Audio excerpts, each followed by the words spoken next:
Hoje, o BCTV traz uma reportagem especial. É uma entrevista com a artista plástica Bia Dória, que está fazendo muito sucesso no Brasil e no exterior. Bia Dória nos recebeu em seu ateliê aqui na Vila Nova Conceição, em São Paulo. Antes da entrevista, ela mostrou o material que ela utiliza para fazer suas obras. É duro transformar isso aqui numa arte.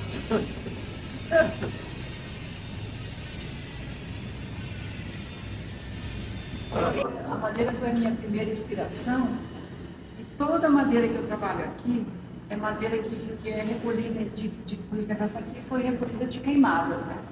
Então você pode ver que ela tem a marca do fogo, olha. As marcas do fogo. E essa você trouxe de onde? De alguma região da Amazônia? E aí eu vou reaproveitando. Essa aqui veio lá de Belém do Pará. E aí eu tenho também peças da região eu tenho do Brasil todo. Aonde tem queimadas, Você vai lá e traz. queimadas, ou fundo de rio, ou estocamento agrícola. Pantanal, onde já Não, o Pantanal não tem madeira. assim não, né? Não. O Pantanal são mais. Eu vou te mostrar o que tem no Pantanal, é outra história. Tá? Isso aqui é destocamento agrícola. Olha, essa escultura aqui, por exemplo, eu deixei a marca do formão. Tá vendo quantas batidas foi dada aqui no formão? Olha, se contar, ó, a força do trabalho. Então eu deixei na madeira. Isso é um fungo que dá nas árvores. Aí eu trago ele para o ateliê, eu limpo e viro essas flores, que ficam um barroco, né? Então, a partir do momento que a gente faz a poda e limpa, tira isso da árvore, a árvore volta a brotar. Aqui, vou mostrar aqui o Pantanal. Ah, é Pantanal aqui? Não, calma, vou te explicar. Ó, isso aqui é reaproveitamento que eu encontro. No Pantanal, está molhado embaixo. Aí a raiz não desce. Ela fica submersa na água. Pega uma árvore que está ali há 30 anos, se arranca ela não tem raiz profunda. Ela está em cima. Essa aqui é a raiz do Pantanal, ó. Essa aqui. Essa. Aí eu virei e transformei numa flor. Deixa eu ver aqui, ó. Já para ali, ó. Tá vendo? Essa é uma raiz do Pantanal. Porque no Pantanal você não tem você tem árvores profundas, mas mais em áreas secas. Aonde é molhado, a raiz não penetra na água, então ela fica sobre. Aí vira assim, ó, uma raiz estreita, sem grandes profundidades. Então não tem árvores muito grandes onde tem água. Essas pretas aqui são restos de madeira queimada em incêndios florestais. Pode ver que tem carvão, né? Então, quando tem um incêndio acidental em algum lugar, sobe os troncos, aí eu vou juntando e dá essas estruturas. Olha. Vê aquela lá, ó. É tudo restos de queimadas. Então, essas são obras sustentáveis, são obras que mostram uma queimada. Geralmente são queimadas ilegais, às vezes acidentais também, em todos os tipos no Brasil. Esse é do destocamento agrícola, que arranca da terra a raiz, aí vira ela de cabeça e vira essa. Isso é um cerne. Isso já é cerne, né, Jefferson? Isso é um cerne. Cerne, né? Não pega bicho. Essa aqui é uma raiz de braúna. Essa é muito importante porque a braúna já é uma árvore em extinção, tá assim. E aí eu fui juntando pedaços de raiz. Isso aqui já é cerne também, porque está debaixo da terra. Então eu vou juntando pedaços de raízes e formei essa escultura. Então lá na região do sul da Bahia, nós fizemos um reflorestamento de braúnas. É uma madeira preta. Ela é equivalente ao ébano da África. Ela é preta. Ó. É preta. Essa aqui também é braúna. Ó, parece uma nota musical, né? Ó, sem emenda. Foi feita toda numa raiz de braúna. Não tem emenda, era uma raiz grande aqui. Nordeste brasileiro. Ceará, Nordeste brasileiro. Aí, você está vendo isso aqui, ó? O que você acha que é isso? quartzo até sei que é, mas Não, não sei isso aqui não. são nossas terras raras brasileiras. É? Isso aqui Minas. vem lá da região do Nordeste, Rio Grande do Norte e Paraíba. Isso aqui é vendido para a China para fazer chip e é triturado. É tal das terras raras. E é triturado para fazer louças. Essa pedra polida é aquela escultura que está lá atrás, por exemplo, nós vamos mostrar para vocês. Tá? Isso é uma riqueza nossa brasileira que ninguém explora. Tá? Ela é moída para fazer louça, ou vendida para a China para fazer chip. Tá? Aí nós temos a fluorita. Essa verde ali? Já pega para minha pedra em cima da mesa. Isso é uma joia, é quase uma esmeralda. Olha ela polida, vou te mostrar. Olha que beleza. Tá vendo ela polida, ela fica assim, assim. E aqui ela tá bruta. Aí aqui, fora das pedras brasileiras, eu tenho as importadas. Importadas é essa aqui, ó, essas. Isso é o que pedra você acha que é isso? Não sou muito bom de pedra.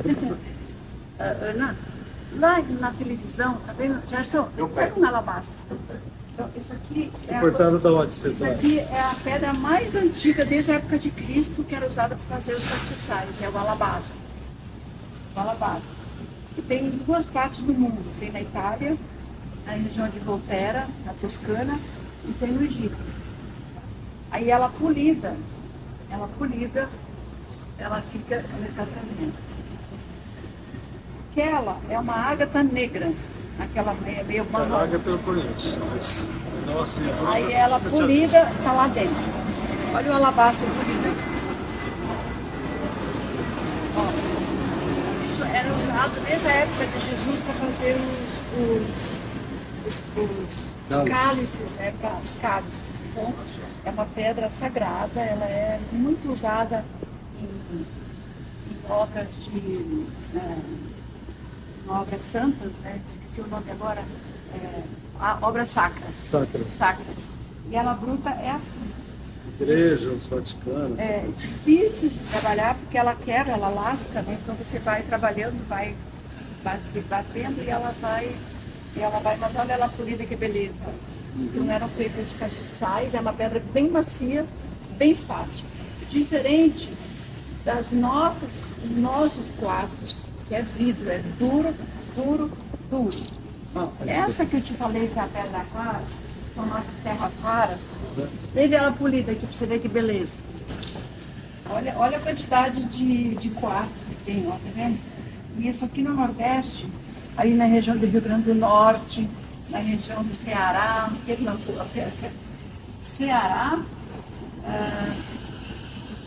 do Norte, não, Rio Grande do Norte, esqueci o outro estado.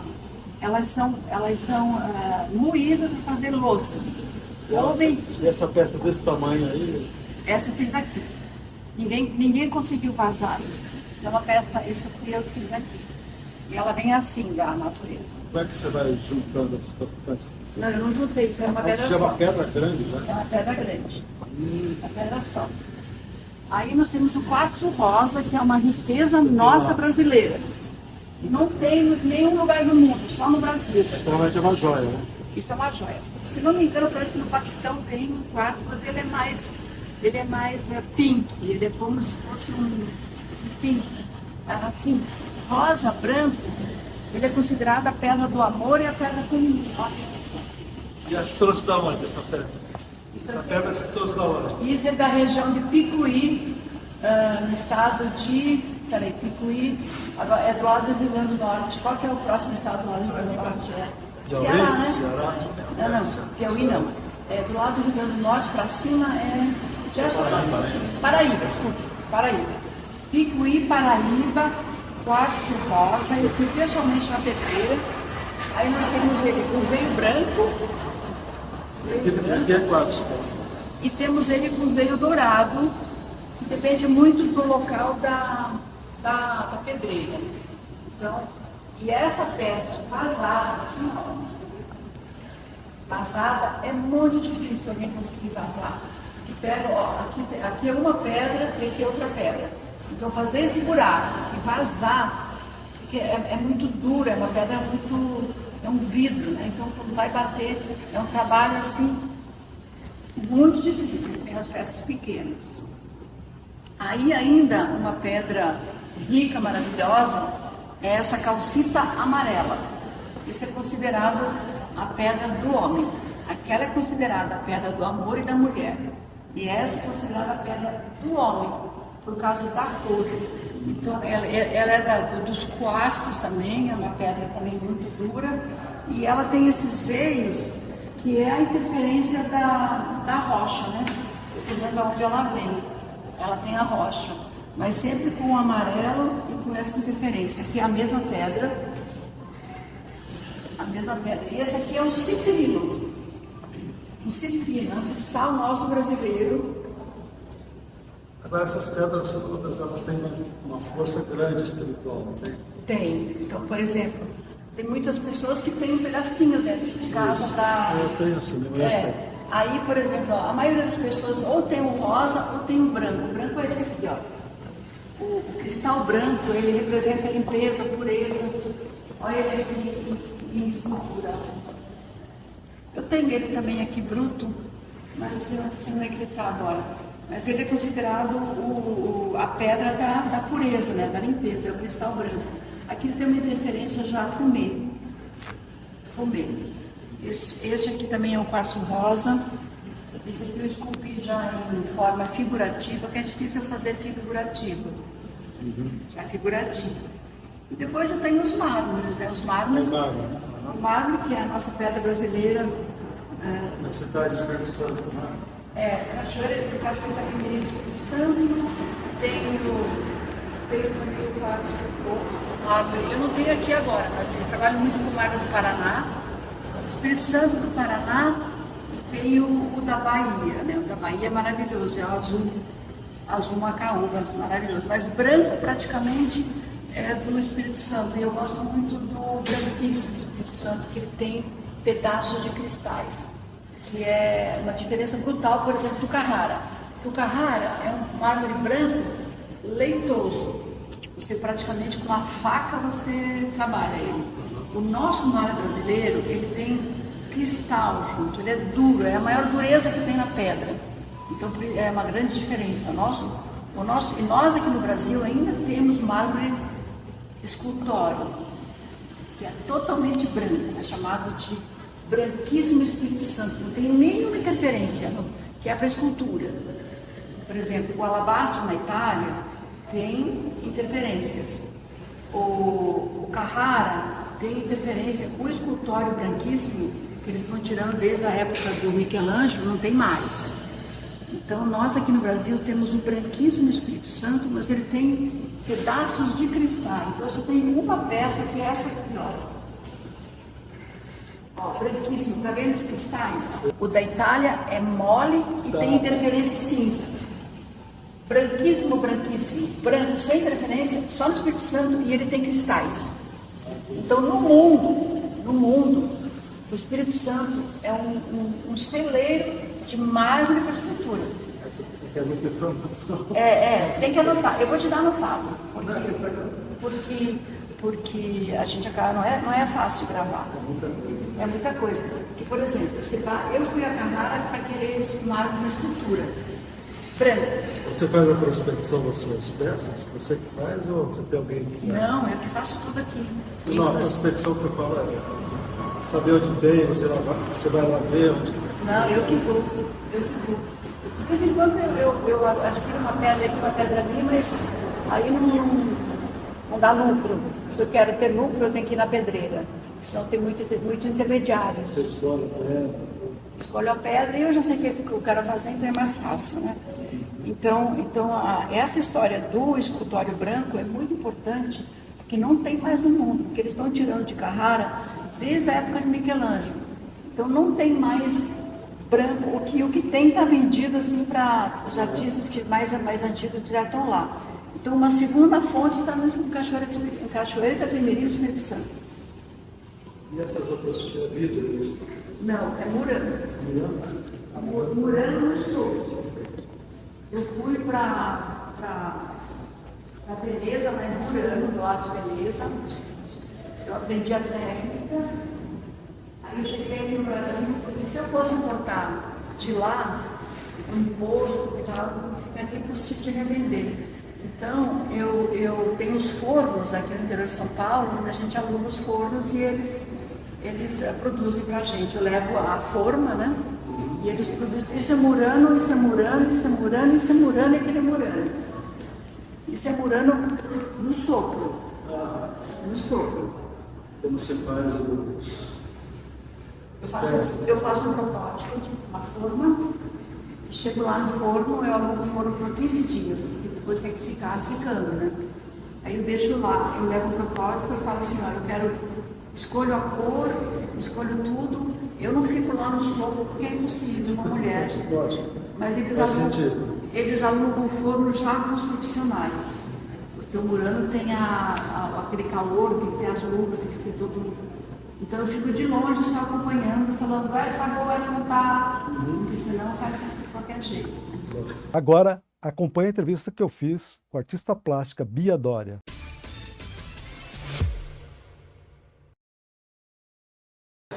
Bom, Bia, você começou o seu trabalho de esculturas ainda em Santa Catarina, né, que você nasceu lá, e você tem uma referência que é o seu pai, que também esculpia também madeiras, né?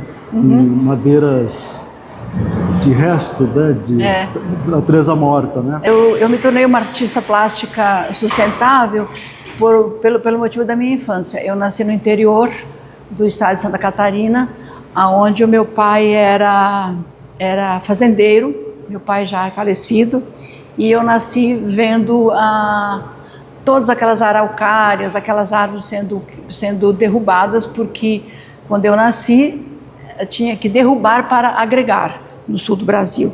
Então eu cresci vendo todas aquelas árvores, e a minha mãe que aproveitava tudo que vinha tudo que era natural. Os pratos eram feitos de madeira, a colher de pau, tudo de madeira,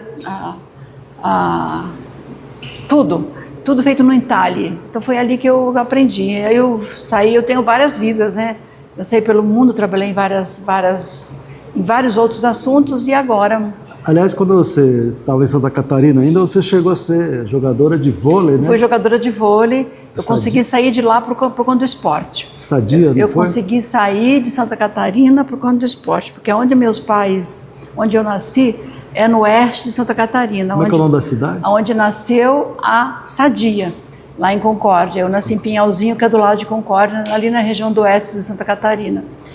E eu venho daquela região, então eu vi aquela região toda ser derrubada para agregar, para tirar ela da Argentina, né, que tem a divisa da Argentina ali. Então o governo incentivava derrubar para agregar. Então eu nasci naquela pastos, região. Essas coisas. Tudo isso. E lá você já começou a fazer obras de arte com essas madeiras? Não. Eu saí de lá como jogadora de vôlei, depois eu fui ser estilista. Eu sou formada em educação física. Primeiro me formei em educação física, depois eu fui ser estilista. Eu trabalhei muitos anos como estilista, eu montava roupas, fazia roupas, fui design de joias, e nesse meio criativo eu em algum momento me encontrei na escultura. E quando você começou a se fixar na escultura? Que é? Há 25 anos atrás, quando eu estava buscando uma madeira para fazer joias, e aí buscando a madeira para fazer joias, de uma pulseira virou uma escultura. E foi dali que surgiu a arte. Aí você já estava casada já? Já estava casada. Em São Paulo, né? Já estava em São Paulo, já estava casada, já tinha trabalhado com design de moda por 12 anos, já tinha um filho. Aí, durante a gravidez do meu segundo filho, foi quando surgiu a arte. Quer dizer, e só para fazer assim, um breve relato, você chegou a encontrar o João Dória, né? Eu encontrei o João. Lá no Rio de Janeiro, não foi? Eu encontrei o João ainda lá quando eu trabalhava com moda, porque quando eu trabalhava com moda, eu fui sócio de um grande estilista da época. Na época, o polo de moda era Rio de Janeiro, e no Rio de Janeiro tinha os grandes design, tinha o Jorge Henry, a Mariazinha, o Gregório Faganello, Tem a Yes Brasil, que tinha o Davi, não recordo o nome dele, faz tanto tempo. E aí eu fui ser estilista do Gregório Faganello. E aí eu virei sócia dele. E durante esse processo eu conheci, quando eu morava, aí eu morava no Rio e abri uma representação em São Paulo. E foi nesse processo que eu conheci o João Dória, que na época ele era presidente da Embratur. Da Embratur, né? Da Embratur. Foi nessa época que eu conheci ele. Aí você veio para São Paulo, casaram? Eu não vim para São Paulo logo. Nós tínhamos um escritório em São Paulo e ele estava no Rio, porque no momento ele era presidente da Embratur. Eu vivia entre Rio e São Paulo, porque a matriz era no Rio de Janeiro, que na época o polo de moda era Rio de Janeiro. Então eu ficava entre Rio e São Paulo. E eu fazia Rio e São Paulo, e aí nesse meio tempo conheci ele, como eu era presidente da Embratur. E na época eu cheguei a trabalhar na Embratur, porque eu tinha que me sustentar, e só o trabalho de design de moda eu não conseguia me sustentar. Aí eu fui trabalhar na Embratur. E foi lá que eu conheci ele. Agora, quando você começou a desenvolver a sua arte de escultura, você começou em madeira, né? Comecei em madeira. Meus primeiros trabalhos foi em madeira, porque eu fazia lapidação de joias em pedra. Mas, no meio das pedras, me surgiu um pedido de joias em madeira. Aí eu fui buscar a madeira para fazer a joia. E nessa busca, eu descobri que a minha infância estava muito ligada à madeira. E quando eu comecei a ver a madeira, eu comecei a desenvolver as esculturas à madeira. E aí, foi aí que surgiu o grande lance. Quando eu fiz a minha primeira escultura de madeira, que hoje se tornou uma grande colecionadora, falou para mim: nossa, parece um Krasberg. E eu não sabia nem o que era Krasberg, não sabia se era uma pessoa, se era um país. Aí eu lembro que na época a gente era na época do fax, não tinha nem telefone. Eu fui pesquisar. Aí eu descobri que ele era um grande artista, e quando eu vi as obras dele, eu me identifiquei muito, porque era o meu DNA da infância. Aí eu fui procurar o Krasberg. Ele já tinha 85 anos, ele faleceu com 96 anos. Aí fui atrás do Krasberg, e quando cheguei a ele, foi difícil chegar até ele, porque ele era um polonês fugido da guerra, e ele era um homem muito bruto e muito difícil de acesso. Uhum. Mas aos poucos eu fui conquistando ele, até que ele me convidou para ir até o sítio dele na Bahia, lá em Nova Viçosa. Aí quando eu fui visitar ele olhou para mim e falou assim: vá para a sua piscina, madame. E eu voltei muito chateada e continuei fazendo. Aí um tempo depois fiquei sabendo que ele estava internado aqui em São Paulo, no Einstein. Aí eu fui lá visitá-lo. Eu falei assim: eu gostaria muito que o senhor fosse no meu ateliê. E o meu ateliê já era aqui. Ele saiu do hospital e ele veio. O assessor dele me ligou, ele entrou aqui de bengala. Quando ele entrou, ele falou: me senti em casa. Ele sentou, eu estava cheia de madeira da Amazônia. Ele sentou em cima de um tronco e com a bengala dele ele ia falando: faça isso, faça aquilo, faça isso. Oh, preguiça! Ele me chamava de preguiça, não sei porquê. Me chamava de preguiça. E eu não tinha nada de preguiçosa, né? Depois, mais tarde, fiquei sabendo por quê. E aí ele sentou aqui e ele falou assim, bateu a bengala e falou assim: daqui uma semana eu espero você em teu sítio, meu sítio. Aonde ele tinha me mandado ir para minha piscina uns anos antes. Aí eu voltei lá e ele falou assim: eu quero que você siga o meu legado. O legado de preservar a floresta. Você vai ser minha discípula, eu tenho isso gravado. Agora, mundialmente, tem muitos artistas que já começaram a fazer arte para salvar o Brasil e a planeta. E aí, daí nós começamos expedições pelo Brasil. Ele primeiro me levou pelo Rio Negro, nós fomos pelos mangues da Bahia. Nós subimos o Rio Negro numa balsinha que eu até hoje morro de medo só de lembrar. E aí ele me levou para Balbina, na Amazônia, perto de Manaus, no município de Presidente Figueiredo. Tem o maior paliteiro do Brasil, que fizeram uma hidrelétrica, e a hidrelétrica não fornece nada de energia, e colocaram abaixo uma região gigantesca de floresta, e ficou o paliteiro lá. Então hoje as pessoas vão lá para pescar, porque a floresta está toda embaixo.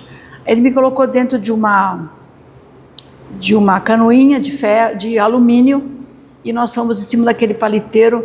Se aquele barquinho virasse, as piranhas iam comer a gente vivos, né? E nós dois ali, ele falando assim, aquilo dá uma escultura, aquilo dá uma escultura. E ali eu captei toda a essência, o olhar dele. Então eu aprendi a fazer escultura através do olhar dele. Ele olhava assim e eu já sabia, é aquilo. Aí eu me hospedei lá numa pousada, contratei um transporte, eu trouxe para cá uma carreta cheia de resíduos retirados desse paliteiro de Balbina, e aqui eu fiz a minha primeira série de esculturas. Isso foi que época, que ano? Tem 20 anos já. Ah, então 2010... Um pouquinho antes. 2000, né? 2000. E aí eu comecei a trabalhar com a madeira, e aí ele me ensinou também o destocamento agrícola, aonde saem as raízes. E ele me ensinou também a tirar as flores da floresta. Então ele me ensinou a tirar fundo de rio, flores de floresta, destocamento agrícola, e eu já tinha esse DNA de gostar de madeira por conta da minha infância. Uhum. E então aí eu passei a conviver, aí ele foi ficando mais velho, ele foi ficando doente, e aí eu comecei a ajudá-lo, e aí foi um vai e vem, eu ia para Nova Viçosa, quando ele vinha para São Paulo, ele se hospedava num flatzinho aqui, mas ele passava o dia sentado em cima de um tronco aqui, me olhando trabalhar. Aí quando eu terminava uma escultura, eu gostava de deixar ela lisinha, ele falava assim, no, rústica, queima. Aí eu tirava, eu matava os cupins, ele falava, não mata, faz parte da natureza. E aí ele ficava sentado ali na bengala, me dando ordens. E assim aí foi evoluindo, e aí depois que ele faleceu eu me desliguei, parti para as pedras, parti para o mármore, parti para o bronze, para o murano. Porque você esgotou essa fase de madeira, mas você faz até hoje ainda, Não, né? eu faço até hoje, mas eu precisava me libertar um pouquinho dele. Aí você foi para a fase do que? Pedra primeiro? Aí a primeira fase foi o murano. Desculpe, primeiro foi o bronze, o mármore, e o murano e os quartos, que são os materiais mais difíceis, é mais recente isso. Mas eu trabalhei muito tempo com o mármore e com o bronze.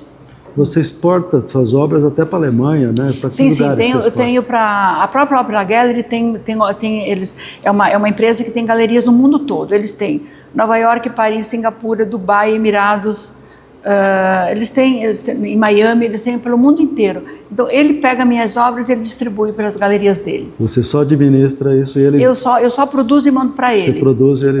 E fora isso, eu tenho pessoas que me compram direto, ou através de arquitetos, ou através de feiras. Aqui no Brasil você tem muitos clientes, né? Aqui no Brasil eu tenho clientes. Então os clientes acabam vindo direto através de arquitetos e...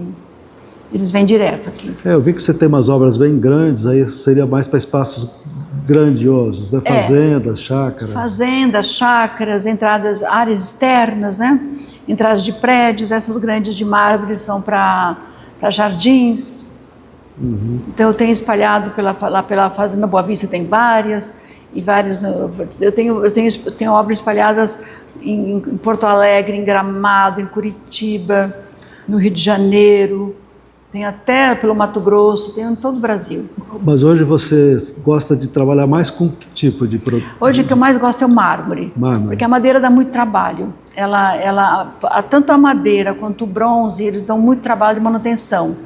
Eu vi uma foto hoje no jornal de umas obras minhas que foram adquiridas pela Tecnisa, que elas devem ter quase 20 anos, elas estão totalmente destruídas. Então hoje eu vou entrar em contato para restaurar. O bronze, porque ele fica deteriorado? Como é que ele fica? É porque o tempo vai deteriorando, né? Então tem que restaurar. E a pedra é só lavar. Então o mármore é o que eu gosto, porque é só ir lá com água e sabão e você lava o mármore e ele fica novo. E você estava falando que você tem mármore aqui do Espírito Santo, do Paraná, mas você também tem mármore que você trouxe da Itália, é isso? Sim. O mármore tem toda uma geografia mundial que é muito, muito importante falar disso.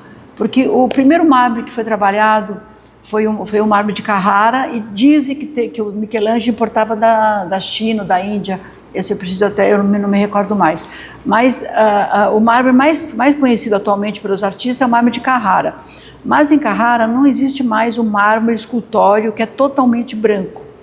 Então eu fiz uma pesquisa e consegui descobrir que no mármore, que aqui no Espírito Santo, no Brasil, nós temos o mármore, o branquíssimo Espírito Santo, que é um mármore super duro, porque ele tem cristais no meio, mas ele é branco, ele não tem interferência cinza nem outra cor, que é muito difícil hoje ter esse mármore escultório totalmente branco, ou a gente utiliza o que tem interferências de cinza, então o mármore branco é muito difícil de encontrar ele hoje. E essas reservas de mármore ainda estão ativas, ainda tem bastante mármore? No Brasil já está meio extinção? Já? Não, tem. Nossa, nós temos minas gigantescas, principalmente no Espírito Santo.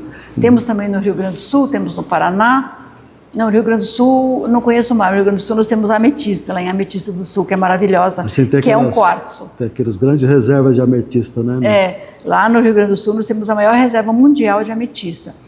Aí nós temos no Nordeste, agora saindo do mármore e indo para os cristais, para as pedras, né, os quartzos. Então nós temos na Paraíba a maior reserva de cristais, que é lindo, porque lá tem várias cores, né? Nós temos a turmalina Paraíba, que é a pedra mais preciosa que tem hoje, mas temos os cristais Qual também. Que é? A turmalina Paraíba. Turmalina. Mas ela é só usada para joias. E o quartzo que você tem aqui? Aí o quartzo também vem da Paraíba e tem também tem da Paraíba, tem o quartzo, tem em vários estados do Nordeste. Nós temos o cristal branco, nós temos o cristal fumê, o cristal verde. Eu atualmente estou trabalhando com o quartzo rosa, que é o que mais me encanta. Mas tem também a calcita. Você diz que o quartzo rosa ele é uma coisa mais ligada à mulher, né? O quartzo rosa é uma pedra... Dá força para a mulher. A força da mulher, da paz, da beleza, do amor, porque é rosa com branco, né? Então tem uma relação muito feminina, né? Já para o homem é outra cor, parece que é um laranjado. Para o homem eu trabalho com a calcita amarela. Essa não é brasileira, essa é mexicana. Mexicana, é? Mexicana. Tem no México e tem em Utah, nos Estados Unidos. Agora você estava dizendo que você mesmo vai prospectar essas pedras do interior brasileiro, geralmente né? Sim. Algumas eu vejo em lugares que revende, mas a maioria das vezes, se eu quero realmente ter um preço e ganhar alguma coisa, eu tenho que ir direto na pedreira. Senão fica um custo muito alto, aí não dá para revender. Agora, é evidente que, além do custo elevado disso, tem sua arte, né? Que você também tem que colocar, né? E o só quartzo, revender a pedra, né? E o quartzo é muito difícil de trabalhar. Primeiro, que eu tenho que conquistar o dono da pedreira a tirar peças grandes, porque eles detonam e saem aqueles pedacinhos pequenos que as pessoas têm em casa como amuleto. Então eu tenho que chegar e convencer, todo um convencimento de fazer o dono da pedreira tirar blocos maiores, porque aí isso insiste em ele ter material, ele tem que ter máquina, ele tem que ter disco diamantado, ele tem que ter ferramentas, porque geralmente essas pedreiras estão acostumadas a colocar um explosivo e vende resíduos. Tudo, né? Detonam, que acho uma pena, que eles acabam não tirando, mas lá no Ceará tem uma pedreira que tira em blocos, uma pedreira que tira em blocos, principalmente o quartzo branco. Aí ele é totalmente exportado para os Emirados Árabes, para o mundo afora. Aí é uma pedreira, mas tira o branco. Agora, o rosa, o fumê, esses outros ainda não são muito explorados, então ele é detonado. Então é todo um convencimento para fazer o dono da pedreira tirar em blocos, em bloquetes. Você chegou a nos mostrar ali umas pedras que são material raro, como é que chama? Terras raras, né? Terras raras, isso vem lá na região. Essa que está sendo discutida no mundo inteiro. No mundo inteiro, Os Estados Unidos querem as nossas terras raras, a China tem uma grande quantidade. De onde você tem essas terras raras que você tem pedra aqui? Isso eu estava dentro do carro, indo para o sertão atrás do quartzo, e eu vi aquele brilho na beira da estrada. Imagina uma lama com brilho. Aí eu pedi para o motorista parar o carro, desci e vi que era uma lama com lascas de vidro, que ela brilhava no sol. E aí numa dessas vindas eu trouxe uma pedra veio de lá, eu lapidei ela e ela tem um brilho maravilhoso, que são nossas terras raras aqui no Brasil. E ninguém explora, o governo não está explorando essas terras raras? Pois é, eu não tenho ainda conhecimento como é que eles estão fazendo. Eu soube que essas pedras lá, tem vários municípios que trabalham com isso. Eu fui em Picuí, que é na Paraíba, no município de Picuí. Lá essas pedras elas são trituradas para fazer porcelana, mas também vendidas para a China para fazer esses produtos eletrônicos. Baterias, né? Baterias, tudo. Então, eu não estudei bem esse assunto, não estou inteirada, mas eu vou me aprofundar, mesmo porque eu quero fazer uma série com essas pedras. Com as terras raras. Isso é meu próximo desafio. Eu quero estudar, quero trabalhar sobre essas terras raras e as pedras que estão junto, né? E são pedras valiosíssimas? Valiosíssimas. Então, eu estou me preparando para uma expedição para o sertão do Nordeste, exatamente para estudar essas terras raras e trazer as pedras. E eu estou querendo encontrar na agenda um tempo para me dedicar a isso, para estudar, para trazer e para trabalhar. E você, quando faz exposições, você faz exposições constantes? Como é que você faz para mostrar seu trabalho? Eu atualmente estou fazendo quase só exposições sustentáveis, só para mostrar sustentabilidade. Então, a minha última exposição foi sobre as madeiras retiradas de incêndios florestais. Então, eu retiro restos de troncos que chegam aqui já, ainda às vezes até com fogo. Quando a gente vai recolher, tem que apagar o fogo e eu trago o tronco meio queimado, meio que ainda com fogo, ainda com restos de madeira, eu vou juntando e faço escultura. Então, as minhas exposições têm sido com esse foco da sustentabilidade e da preservação da floresta. E nesse processo você nos mostrou ali umas madeiras tiradas do Pantanal, porque essa árvore fica submersas, né? O Pantanal já é uma região diferenciada. Nós tivemos recentemente aqueles incêndios, mas geralmente as árvores ficam submersas, né? A raiz não fica no solo, né? Então, por exemplo, essas que eu tenho aqui, tem a água embaixo, então a raiz não finca no solo, então ela fica meio submersa. Então ela fica ali, ela vai crescendo e ela vai crescendo para as laterais, não para baixo, né? Porque ela está na água. Então isso eu transformo em flores. É claro que tem regiões que tem árvores fixas onde não tem muita água. Agora, você só recolhe esses restos de floresta quando eles não estão vivos, na natureza? Não, quando eles estão mortos já. Estão mortos, né? Morto ou jogado ou retirado por algum motivo, que geralmente, quando eu vou nessas expedições, o que acontece?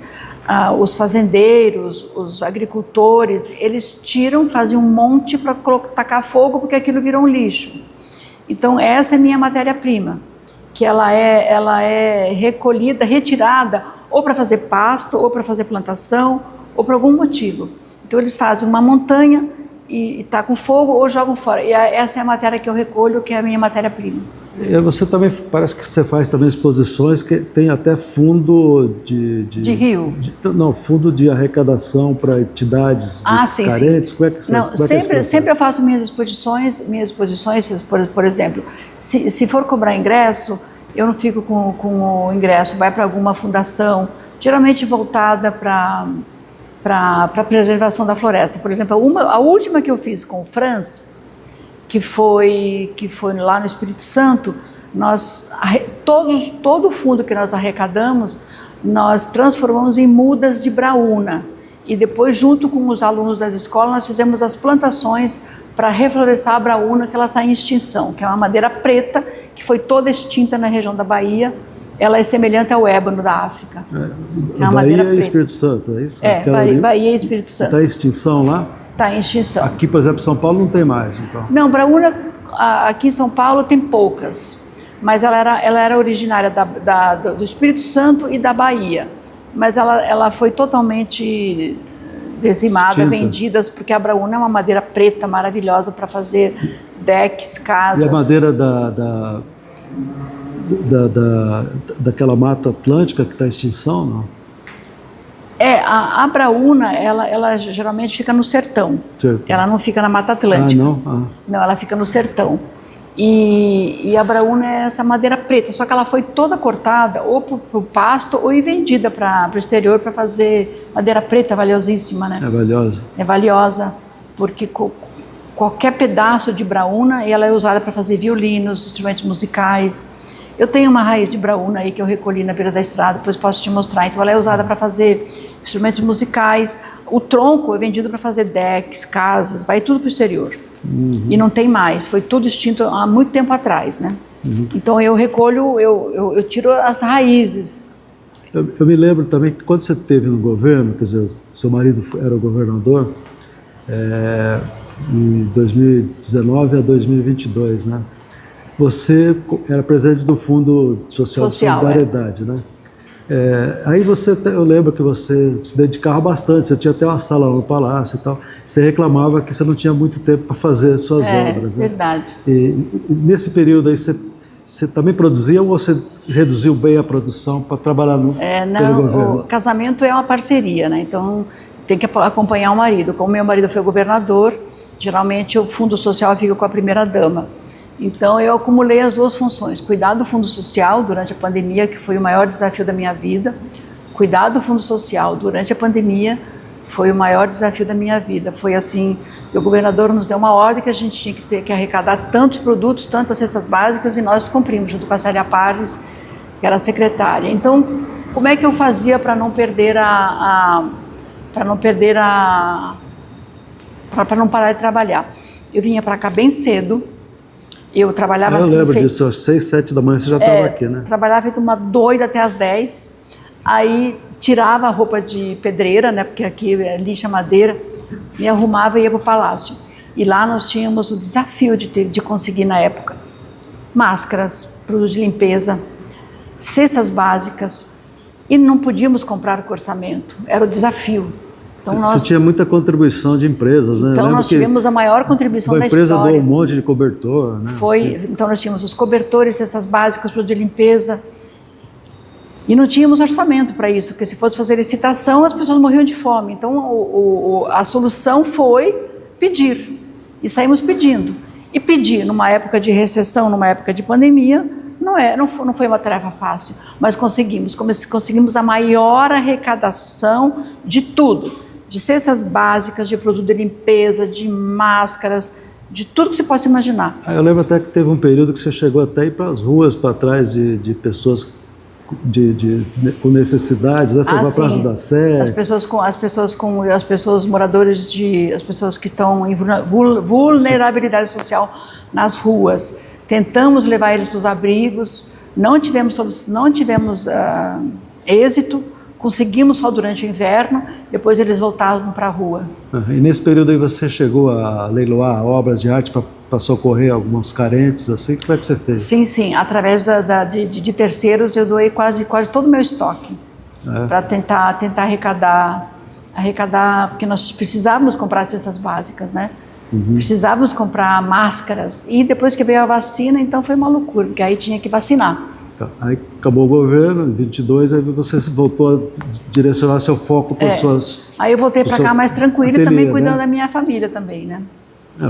Aí o governador deixou... Aí a gente conseguiu ter um pouquinho mais de calma. Mas a pandemia foi o maior desafio, porque eu já nem sei mais o número hoje, porque você imagina a quantidade de pessoas que precisavam de cestas básicas, que precisavam de testes contra a Covid, que precisavam de máscaras, que precisavam de produtos de higiene. Foi um desafio assim gigantesco. Eu sei que nós chegávamos de manhã, nós sentávamos na mesa e vamos lá. Então éramos uma equipe que a gente pegava o telefone, telefonava para o fulano de tal, precisamos de tantas cestas básicas. E pouquíssimas pessoas falavam não. Eu fico emocionada hoje só de lembrar que é um assunto que eu até já deletei da minha vida, assim, tento esquecer, porque foi assim... Uma carga emocional grande, né? Foi uma carga emocional, a gente conseguiu. Agora, você na época, então você tinha o governo, você tinha o seu ateliê, você tinha o governo e tinha a família para cuidar também, né? Você tem 3 filhos, né? O social também, né? Além a própria primeira-dama tinha eventos, né? Tinha eventos, mas eu consegui, graças a Deus. E os filhos, né? Que você tinha os filhos. Que ainda não eram mais jovens, né? Hoje eram jovens. A minha filha estava tentando entrar na faculdade. O meu menino estava durante a faculdade, o meu do meio, o Felipe, e o Johnny recém-formado. Então foi um grande desafio. E para eles foi muito difícil, porque a nossa casa era diariamente bombardeada, jogavam pedra, nos xingavam, porque o João tentou administrar ele pedia para o pessoal ir para casa, não ir trabalhar e tal, e muita gente achava que ele que ele queria parar o Estado, né? Então, nós tivemos muitas críticas e ele queria salvar vidas, que graças a Deus salvou. Então, o meu filho foi embora, foi uma época muito triste. Durante a campanha, quando teve aqueles ataques todos, meu filho pegou a mala e foi embora. E eu, uma semana antes das eleições para governador, eu tive que descobrir onde ele estava. Foi muito duro, foi muito difícil, as agressões foram muito grandes. Aquele Major Olímpio morreu e não deletou os fake news que ele criava, as mentiras, e isso causou problemas graves com meus filhos. Meus filhos eram adolescentes e ele morreu e não apagou os vídeos estão lá ainda, todos mentirosos. E foi muito difícil fazer a família voltar a falar, olha, isso é mentira, isso não é verdade. Minha filha, o quarto dela ficava na frente, o pessoal passava na rua, jogava aquelas garrafas cheias que explodiam. Ela pegou as malas e foi embora. Foi uma época muito difícil. Aí acabou o governo e o seu marido, João Dória, resolveu também abandonar a política. Hoje ele não quer mais saber de política. Espero que ele não vá, porque eu vou te dizer uma coisa, as pessoas não entendem que o político tem família. E uma pessoa como ele é uma pessoa correta, ele não está fazendo nada de errado. Não houve nada de errado durante o governo dele. Mas tem os do contra que querem agredir, que querem afetar a família, e foi muito grave.